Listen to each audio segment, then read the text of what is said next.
बोला. मी कीर्ती योगेश सोनवणे. मी यावेळेस राख्यांचा स्टॉल लावलेला आहे.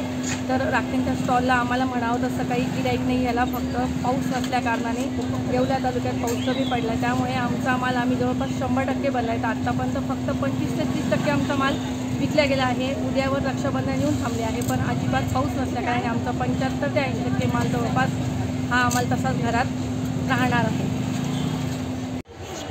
रक्षाबंधनचा सण 2 दिवसावर आला आहे, पण पाहिजे तसं कस्टमर नाही आहे रोडला.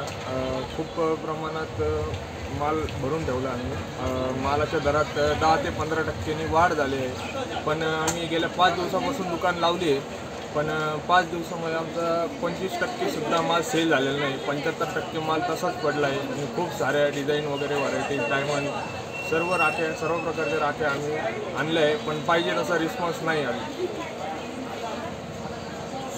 आम्हाला तर हे प्रश्न पडला आता, मुद्दलसुद्धा होते का नाही मालाची, कारण की पाहिजे ते प्रमाणात कस्टमर नाही आहे. 2 दिवसावर सण आला.